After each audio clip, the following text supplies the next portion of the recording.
Social Security has incredibly complicated program rules. If anyone's ever helped someone try to file for one of our benefit programs, it can be complicated and it's very hard to find information. We all have obscure functions. We all administer weird little programs that do weird little things. And there's a lot of useful information that we have. We all do studies. We all research the effectiveness of how we administer those programs. And it's really hard to find that stuff. And so the idea here is that although we're there to serve the public and we have all this information and we're generating it on their dollar for their benefit, it's really hard to get any of it to do what you want to do, whether you want to understand it better, do more research, whatever it is. And so the concept behind the most recent Open Government Memorandum was, let's leverage all this newer technology out there to provide better access to the government and its information. Great idea, not a new idea, but a great idea. We're continuing to relive the same idea over and over again. Could be that we're on the cusp of a new era like we were in the 60s and 70s where we're going to be seeing a lot more regulation in the area. Tough to know.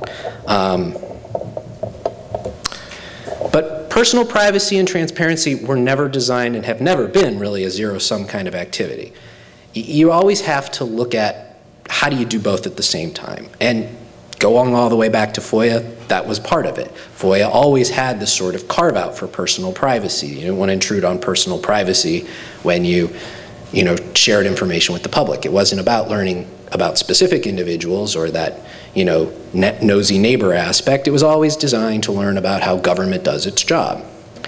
But buried in those fair information practice principles was this idea that one of these key concepts of privacy was being able to make sure that what government had on you, know what it was, make sure it was right, make sure you can correct it, things like that. So the two go hand in hand. They kind of run parallel to each other, but they're not really in conflict. It's not about learning details on other people. It's about learning about you yourself, and then also being able to learn about government generally. So what we're trying to do, and one of our challenges now, and I'm part of an intergovernmental group, is trying to take the benefits, these ideas that come out with social media and what we can do with it, and integrate the privacy framework into that. There is a federal CIO council, I know most of you know about that, and there is a CIO Council Privacy Committee. It is one of the subcommittees of the CIO Council. Right now it is chaired by the Department of Homeland Security and the Department of Justice, and there are several subcommittees, and one of those is on Web 2.0 and cloud computing. I am one of the co-chairs of that. My colleague from the Postal Service is also the other one. And we have been working on Web 2.0 and social media questions for quite a while, and we've been sort of focusing our energies on several activities in that area, one of which are the terms of service, just some overall, what we'll call sort of a living best practices activity document, model privacy impact assessments, model system of records notices, and sort of a white paper kind of at the tail end to sort of wrap it up. When I say model, the idea here is that this would be sort of a skeletal framework for those compliance documents that people would be able to point at and say, okay, this is how I should start to think about my framework of analysis so I can think about some of the issues and not have to retread the same struggles, the same questions that every agency has done.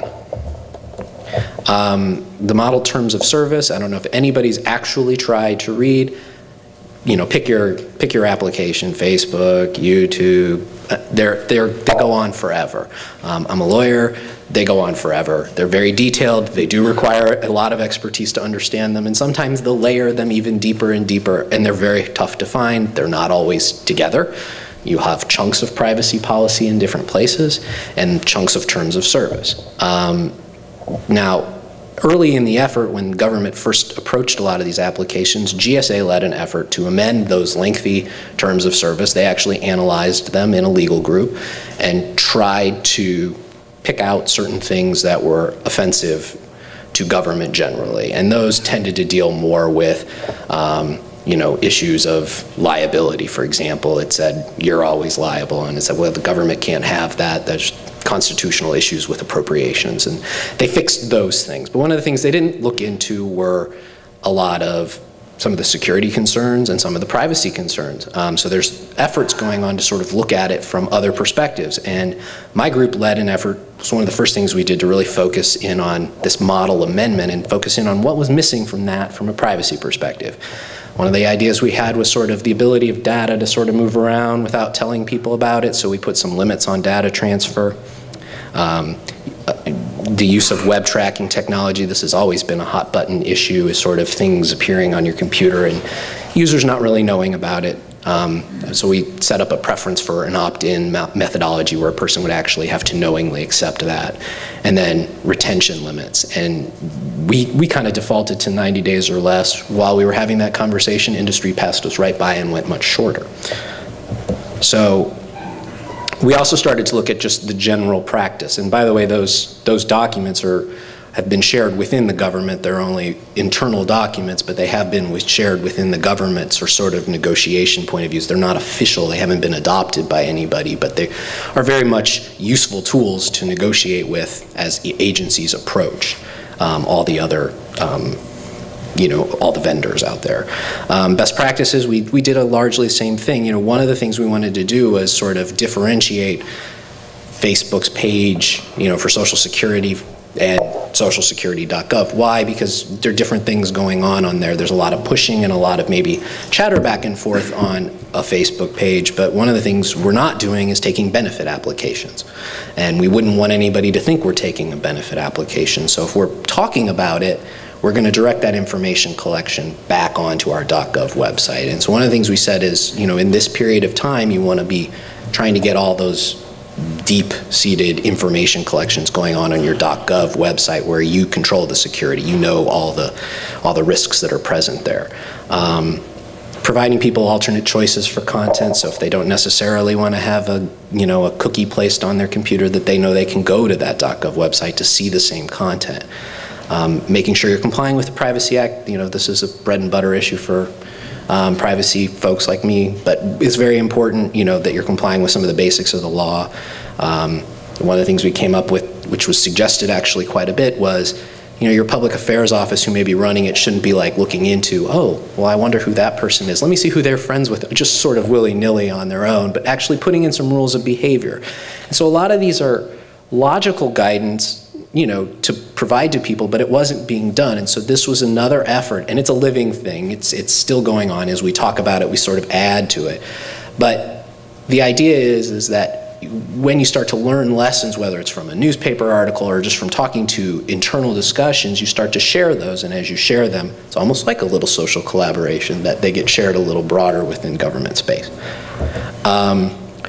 I talked about some of our future actions. The model privacy impact assessment is a big one. You heard Martha talking about it. The idea there is that it would help agencies sort of guide their approach to these so that as technology continues to emerge or the latest whiz-bang application comes out, you don't have to go to square one and start thinking about it again. You've already started to sketch out your framework. And that framework would be useful to FDIC or DHS or SSA or HHS or anybody else, NASA, it doesn't matter, and they could take it and start to build it into their framework. So they're not at square one. They may be at square five. It cuts some of that time. It makes it more efficient. Time is really of the essence with a lot of these things. Move very, very fast. And you want to make it easier for people to get through that without sacrificing the quality of the analysis. Same with system of records. Notice this is when you're collecting documents, collecting records. These are a little bit more dense. They're a little bit, they go through a little bit more of a formal process with Federal Register publications, but same thing, the same idea that you want to sort of have some of that basic analysis done so you have a tool, so it's more accessible, easier to use. We're planning at the very end of some of these activities of putting it all together in a big white paper. The white paper will issue, and it will probably be the first of several to come down the road, and they've done a lot of these things. We're basing a lot of our concepts on things that had happened in the past. We've seen things like this with previous adoptions of technology within government. So the idea here is to help facilitate the adoption of newer technology that has potential to do a lot of